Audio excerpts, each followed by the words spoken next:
आपके NEET exam में होने वाली कुछ ऐसी गलतियां जिनके कारण आपका पूरा अटेम्प्ट खराब हो जाता है और मेडिकल की सीट पूरे 1 साल दूर चली जाती है। तो आज हम बात करने वाले हैं कुछ ऐसे टॉपिक पे जिनका आपको ध्यान रखना है अगर आपका टारगेट है नीट एग्जाम को एक ही बार में क्लियर करने का। तो देखते हैं कौन से वो टॉपिक्स हैं। सबसे पहले, जब बेटा आप एग्जाम देने के लिए जाते हैं तो एग्जाम में सबसे इंपॉर्टेंट होता है एग्जाम का सिलेबस का पता होना। नीट एग्जाम में 11th एंड 12th क्लास की बायो, फिजिक्स एंड केमिस्ट्री ये पूरा सिलेबस आता है आपके पास। तो पूरा सिलेबस का एक फोटोकॉपी निकाल के अपने पास स्टडी टेबल पे जरूर रख लें। और आपका पूरा प्लान है क्योंकि इसी पे सेट होता है कि किस तरीके से वन बाय वन आप चैप्टर्स को क्लोज करने वाले हैं। ये मोस्ट इंपॉर्टेंट टॉपिक है। इसी के साथ साथ एग्जाम पैटर्न को भी आपको अच्छे से जानना जरूरी है। प्रीवियस ईयर के जितने क्वेश्चन पेपर्स होते हैं उनको ध्यान से स्टडी कीजिए। 2025 का पेपर आपने देखा, 2026 का भी पेपर नीट का एग्जाम देखा है। पूरा का पूरा पेपर एनसीईआरटी बेस्ड था, फैक्ट बेस्ड था, छोटे छोटे पॉइंट्स पे टारगेट किया गया है। तो आपको पैटर्न को बहुत आसानी से बहुत अच्छे से समझना होगा कि किन टॉपिक्स पे आपको ज्यादा ध्यान देना है, किस तरीके से आपको एग्जाम के पेपर को मैनेज करना है, टाइम टेबल को मैनेज करना है।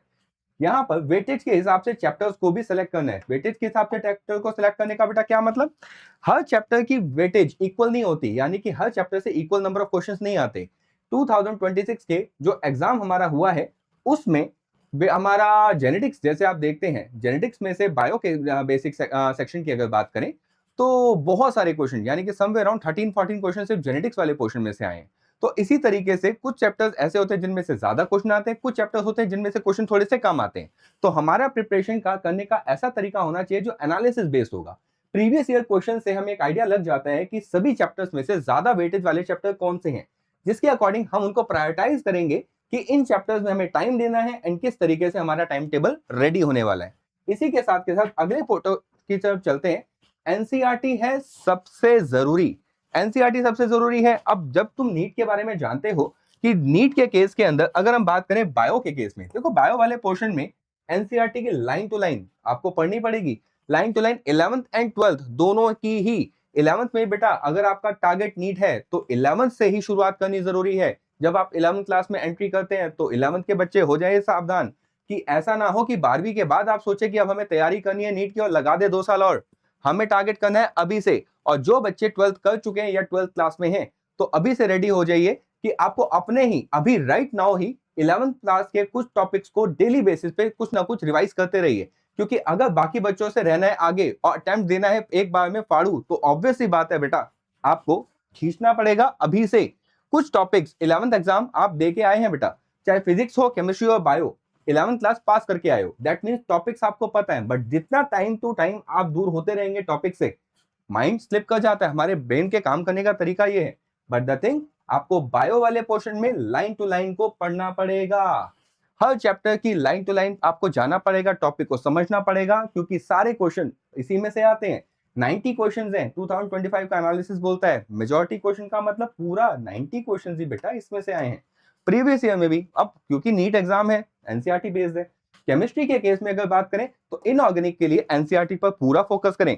हमारे एनसीईआरटी के कॉन्सेप्ट को, अगर एनसीईआरटी को आप ध्यान से पढ़ते हैं तो आप सभी क्वेश्चन को अटेम्प्ट दे पाएंगे। उसमें दी गए जितने भी फॉर्मूलाज हैं उनको ध्यान से पढ़ें।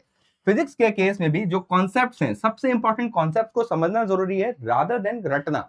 रटना नहीं होता, आपको पढ़ना होता है, समझना होता है कि ये वर्क कैसे करें। एप्लीकेशन बेस्ड स्टडी जरूर करें बेटा।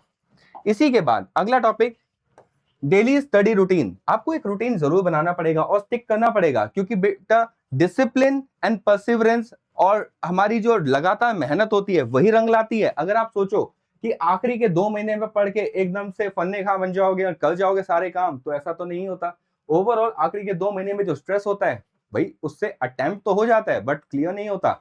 आप भी जानते हैं मेडिकल की एक गवर्नमेंट सीट को निकालना कितना इंपॉर्टेंट है आप लोगों के लिए।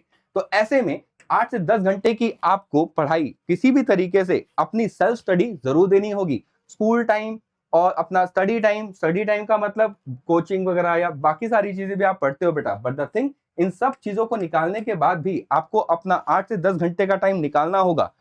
प्लान करो बहुत अच्छे से पूरे दिन को। इट्स नॉट जस्ट लाइक कि ये काम है, ये एक जर्नी है आपकी, कंप्लीट करनी है आपको सही तरीके से।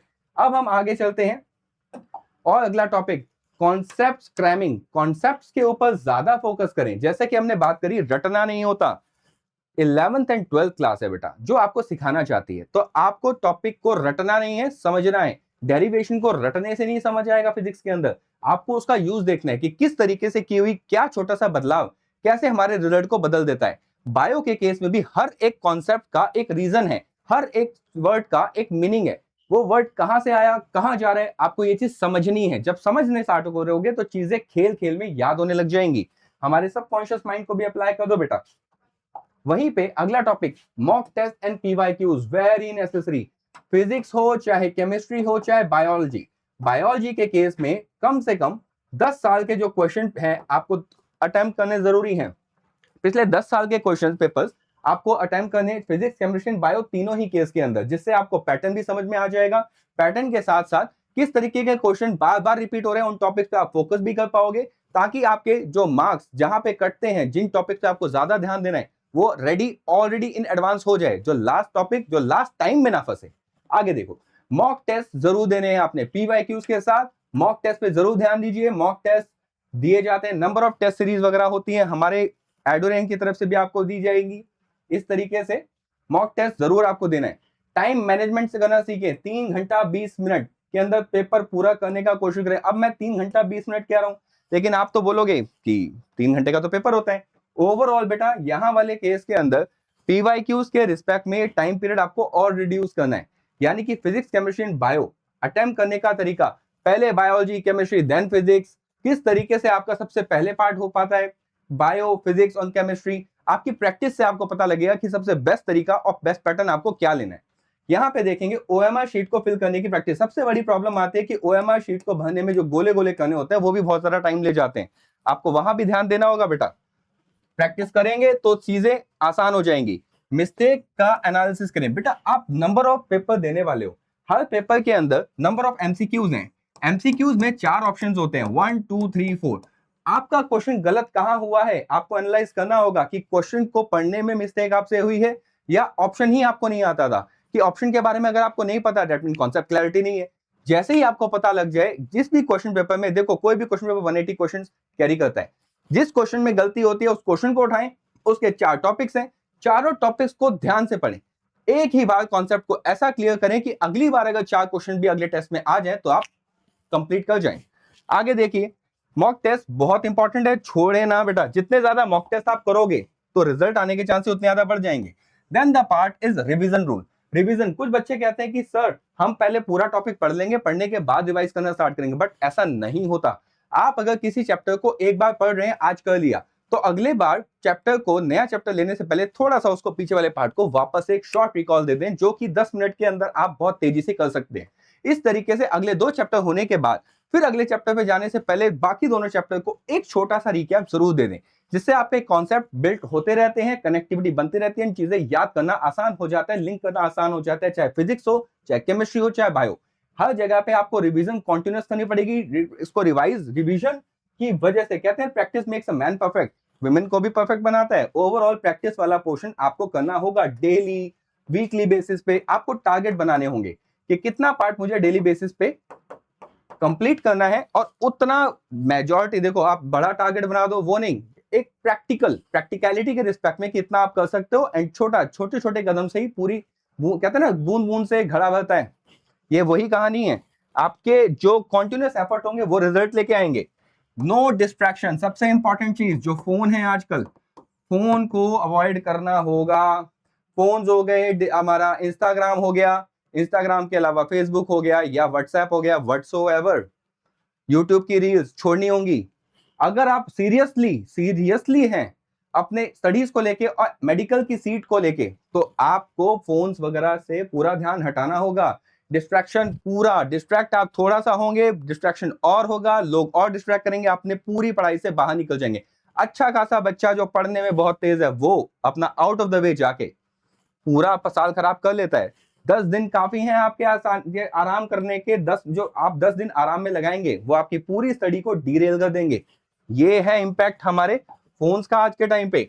फिजिकल एंड मेंटल हेल्थ, भाई mental health and physical health बहुत इंपॉर्टेंट है। खाना खाओ हल्का, हल्के का मतलब छोले भटूरे नहीं होता, कभी कभार वो भी खा लो, but the thing is that हल्का खाना खाना शुरू करो, सही टाइम पे स्लीप लो, अपना जो स्लीप ऑन वेक साइकिल है इसको मेंटेन करो। डेली आपको 6 से 7 से 8 घंटा सोना जरूरी है, ताकि आपका जो मेंटल हेल्थ है, मेंटल हेल्थ कहने का मतलब होता है कि आपके ब्रेन की काम करने की एफिशिएंसी और ज्यादा निखर के आती है। यानी कि अच्छा खाना खाना, अच्छा सोना, दोनों चीजें जब आप बेटर तरीके से करेंगे तो ऑब्वियस है कि आपके ब्रेन की एफिशिएंसी, पढ़ने का काम है, ब्रेन का पूरा फोकस वहां कॉन्सेंट्रेशन होना जरूरी है, तो वहां पे आपको टारगेट करना होगा। तो फिजिकल एंड मेंटल हेल्थ दोनों पे ध्यान दीजिए, थोड़ा सा एक्सरसाइज कीजिए एंड ओके।